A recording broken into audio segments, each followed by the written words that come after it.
Selamat datang di channel Planet Internet. Dan admin mengucapkan salam sehat selalu. Untuk para sahabat semuanya. Sebelumnya jangan lupa like dan subscribe. Agar admin lebih bersemangat untuk update. Edisi ini hanya upload untuk hari Sabtu dan Minggu saja ya, terima kasih. Sebelum masuk ke dalam alur ceritanya, jangan lupa duduk yang cantik dan siapkan kopi manisnya. Supaya lebih asik menikmati ceritanya. Kali ini admin akan menceritakan sebuah cerita yang berjudul Istriku adalah seorang bos besar episode 9 penyelidikan. Pada episode sebelumnya diceritakan Ervina yang mendengar beberapa keluhan dari para tetangga. Nya mengenai menurunnya jumlah pengunjung di villa dari para tetangganya ini menjadi heran. Padahal jumlah wisatawan baik domestik maupun dari mancanegara terbilang mengalami banyak peningkatan. Namun kenapa sampai tingkat hunian dari villa maupun hotel mengalami penurunan?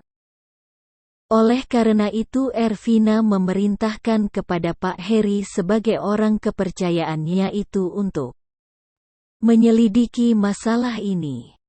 Mendapatkan perintah dari sang bos besarnya itu, Pak Heri pun langsung segera bergerak dengan mengerahkan semua anak buah kepercayaannya. Pak Heri meminta anak buahnya untuk menyelidiki masalah yang akhir-akhir ini timbul dan mulai meresahkan banyak kalangan bisnis di bidang perhotelan dan penginapan homestay. Hal semacam ini tidak pernah terjadi dalam beberapa dekade di mana industri pariwisata mengalami kelesuan hampir di semua pengusaha kecuali bisnis dari Pak Stanley yang akhir-akhir ini menjadi semakin lebih besar. Hal ini dikarenakan Pak Stanley menyuap beberapa oknum pejabat untuk memuluskan bisnis dari Pak Rocky. Sehingga sesuai dengan janji dari Pak Rocky bahwa Pak Stanley akan diberikan satu bisnis usaha milik Pak Rocky yang menjadi keahlian Pak Stanley, yakni bisnis perhotelan. Karena Pak Stanley mendapat dukungan dari Pak Rocky, maka bisnis perhotelan yang diberikan kepada Pak Stanley itu dapat dikembangkan dengan baik oleh Pak Stanley. Karena memang ini adalah bidang keahliannya. Dikarenakan Pak Stanley masih memiliki rasa dendam dengan Ervina yang sudah menghancurkan semua bisnisnya dahulu. Bahkan aset hotelnya yang disita oleh pemerintah kini juga dibeli oleh Ervina untuk menutup kerugian negara yang dilakukan oleh Pak Stanley selama ini. Ternyata Pak Stanley tidak jera juga dengan perilakunya yang sudah-sudah. Bahkan karena didorong oleh perasaan balas dendam, maka segala cara akan dilakukan oleh Pak Stanley, sehingga berani untuk membuat satu keputusan kontroversial dengan memberikan diskon besar-besaran kepada para pengunjung di hotel miliknya yang baru, di mana hotel ini adalah pemberian dari Pak Rocky yang sudah dirinya bantu. Dengan keputusan seperti itu, maka banyak para pengusaha hotel maupun tempat-tempat penginapan yang mulai dirugikan karena pengunjung di hotel serta penginapan mereka menjadi menurun dengan drastis. Oleh karena itu Asosiasi Pengusaha Perhotelan dan Penginapan mulai kebingungan dengan menurunnya jumlah pengunjung di tempat penginapan mereka. Apalagi bisnis hotel dari Pak Stanley ini tidak menjadi anggota dari asosiasi itu. Para pengusaha hotel dan penginapan sudah beberapa kali mengirimkan utusannya untuk menemui pemilik hotel di mana Pak Stanley sebagai pemiliknya. Namun tidak pernah ada respons sama sekali dari Pak Stanley.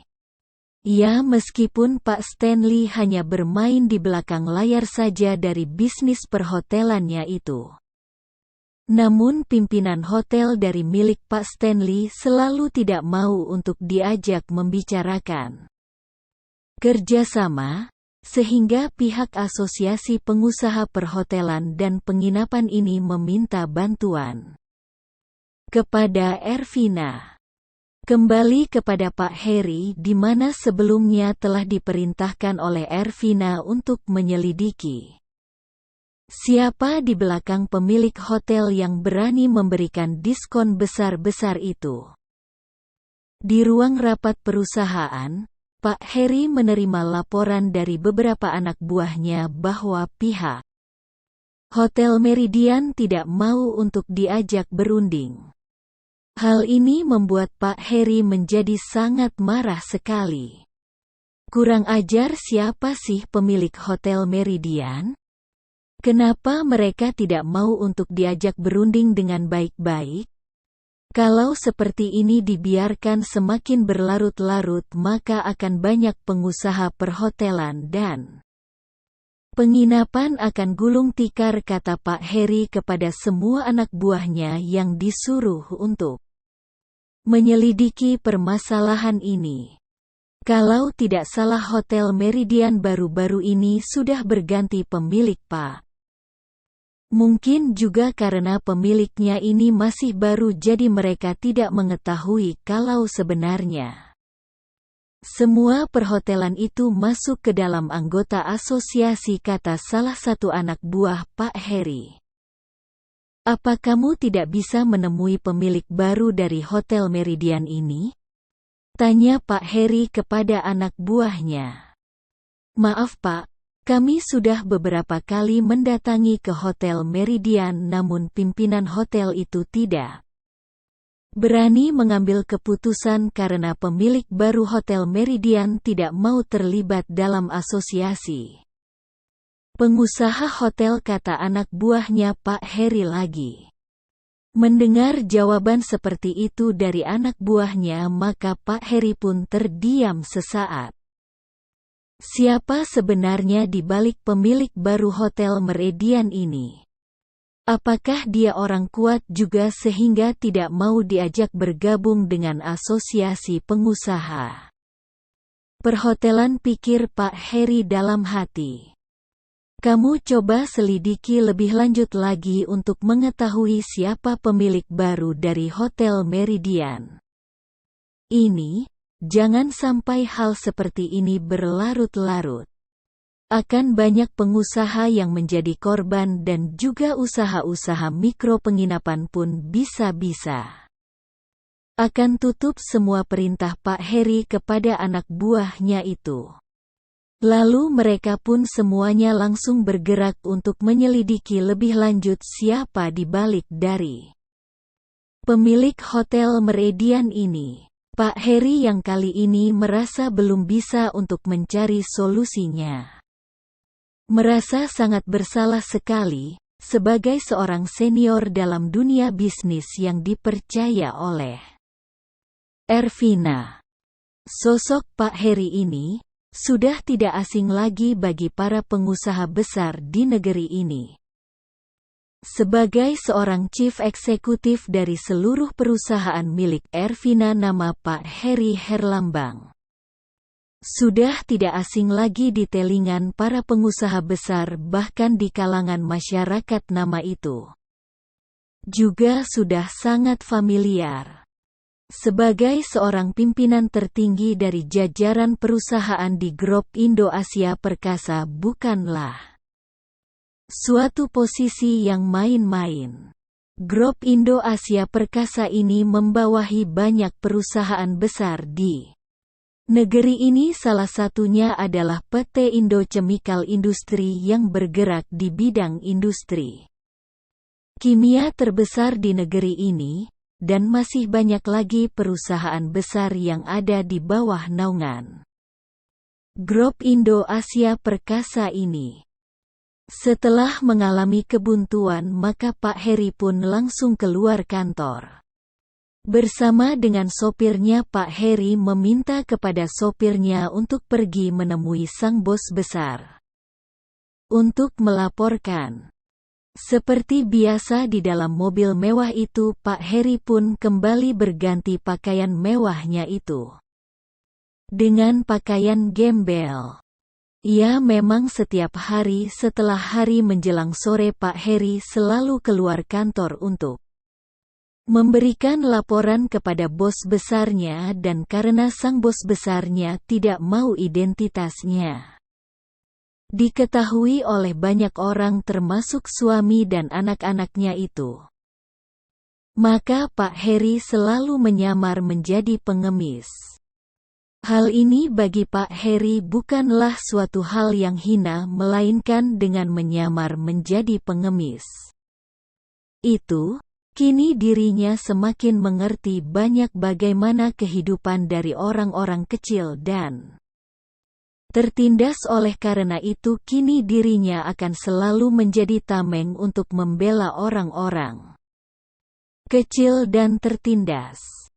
Seperti biasa sang sopir pun lalu menurunkan Pak Heri di tempat yang sepi supaya tidak dilihat oleh banyak orang.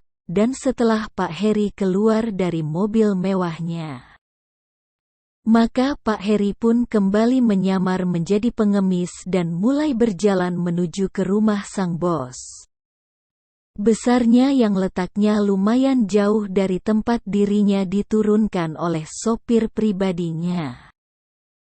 Selama dalam berjalan kaki menuju ke rumah sang bosnya itu, Pak Heri pun juga mengunjungi satu tempat yang dahulu kumuh kini sudah mengalami banyak perubahan, di mana tempat itu kini sudah menjadi tempat kuliner di mana pemilik kuliner di sana adalah orang-orang yang dahulu menempati lokasi itu. Namun kini telah dirubah oleh Pak Heri melalui anak buahnya supaya para warga yang tinggal di lokasi kumuh itu diberikan bantuan serta pelatihan untuk berwirausaha. Melihat tempat itu yang kini mulai ramai oleh banyak pengunjung wisata kuliner, Pak Heri pun sangat terharu di mana sekarang penghuni di lokasi yang dahulu sangat kumuh sekarang sudah bisa hidup dengan layak. Dan di saat Pak Heri hendak pergi untuk melanjutkan perjalanan menuju ke rumah sang bos besarnya, tiba-tiba ada suara seseorang yang memanggilnya. Pak Heri pun lantas berhenti sejenak dan menoleh ke arah datangnya suara itu. Di arah depannya kini terlihat seorang perempuan muda yang cantik mendatanginya. "Maaf, apakah adik ini yang memanggil saya?" tanya Pak Heri. "Iya Pak, saya memang memanggil Bapak untuk sekedar memberikan ini untuk Bapak," kata perempuan muda cantik ini sambil memberikan satu bingkisan besar kepada Pak Heri. "Maaf, ini apa ya Nak?" tanya Pak Heri. "Oh, ini sekedar makanan untuk Bapak. Apakah Bapak tidak merasa lelah?" "Kalau Bapak merasa lelah, mari Pak istirahat sejenak di warung kecil saya," kata perempuan muda cantik itu. Mendengar hal ini Pak Heri menjadi terkejut melihat sikap sopan dan ramah dari seorang perempuan muda di hadapannya, padahal dirinya tidak mengenal siapa perempuan muda ini. "Oh, terima kasih Nak atas kebaikan Anda. Kalau saya ikut ke warung Anda nanti malah akan membuat pengunjung yang lain pada pergi Nak. Soalnya mereka pasti akan jijik ada gembel makan di warung Anda. Lalu ke depannya warung Anda akan menjadi sepi," kata Pak Heri. "Pak, bagi saya itu tidak penting. Mau sepi kek atau mau ramai kek warung saya, semua rejeki itu sudah ada yang mengaturnya. Lagi pula saya pun dulunya juga sama seperti Bapak ini. Namun setelah tempat di sini direnovasi oleh seorang pengusaha dan memberikan modal tanpa bungan kepada kami, maka tempat ini bisa menjadi ramai seperti sekarang ini, kata perempuan muda itu. Mendengar jawaban dari perempuan di hadapannya itu, maka Pak Heri pun dalam hati tersenyum bangga. Ya, karena semua itu adalah berkat perintahnya kepada anak buahnya untuk merubah tempat kumuh itu menjadi tempat yang lebih bermartabat seperti sekarang ini. Iya nak, terima kasih atas perhatian dari nak. Siapa ini? Tanya Pak Heri kepada perempuan muda cantik itu. Ya, Nadi tidak pernah mengetahui bahwa sebenarnya dirinya itu berhadapan dengan orang yang sudah membantu mereka untuk mengubah lokasi kumuh itu menjadi satu tempat kuliner yang sekarang menjadi sangat ramai. Panggil saja Nadine Pak, kata perempuan muda cantik itu yang ternyata bernama Nadine. Oh iya nak Nadine. Terima kasih atas kebaikan nak Nadine. Tapi Bapak kali ini buru-buru untuk mau pulang, jadi sekali lagi Bapak minta maaf tidak bisa menuruti permintaan nak Nadine, kata Pak Heri. Ya, kalau begitu tidak apa-apa Pak. Kalau nanti ke depannya Bapak membutuhkan sesuatu, jangan malu-malu untuk datang ke tempat saya. Selama saya bisa membantu Bapak, pasti akan saya usahakan semampunya, kata Nadine sambil menunjukkan sebuah warung besar yang ada di bagian paling tengah dari lokasi tempat kuliner itu. Iya nak, terima kasih sudah mau membantu Bapak. Kalau begitu Bapak mohon diri dahulu ya nak, kata Pak Heri lalu kemudian meninggalkan tempat itu. Ternyata masih ada juga ya anak muda yang baik hati seperti itu.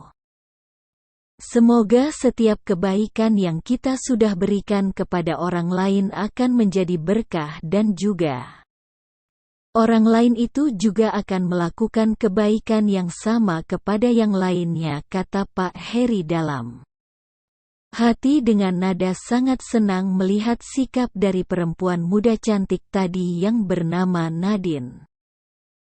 Pak Heri pun kemudian kembali berjalan menuju ke rumah dari sang bos besarnya itu. Seperti biasa Pak Heri tiba di tempat sang bos besarnya itu ketika hari sudah menjelang sore. Melihat sang bosnya yang sedang membersihkan halaman depan rumahnya itu, Pak Heri langsung berjalan menuju ke arahnya. Ervina yang melihat kedatangan Pak Heri lalu meletakkan sapunya dan menyambut Pak Heri serta mempersilahkan duduk di bangku yang terbuat dari kayu yang ada di halaman taman depan rumahnya itu. Sebentar ya Pak, saya ambilkan makanannya dahulu, kata Ervina sekedar basa-basi supaya sikapnya itu tidak membuat curiga suami dan anak-anaknya. Sebenarnya Pak Heri ingin menolak karena tadi dirinya sudah diberi beberapa makanan oleh perempuan muda bernama Nadine, namun untuk menutupi penyamarannya itu maka Pak Heri tidak bisa menolaknya. Itulah cerita Istriku Seorang Bos Besar episode 9. Bagaimana kelanjutannya? Saksikan terus dan jangan lupa subscribe dan klik tanda lonceng agar tidak ketinggalan episode selanjutnya. Akhir kata admin mengucapkan banyak terima kasih kepada para sahabat semuanya.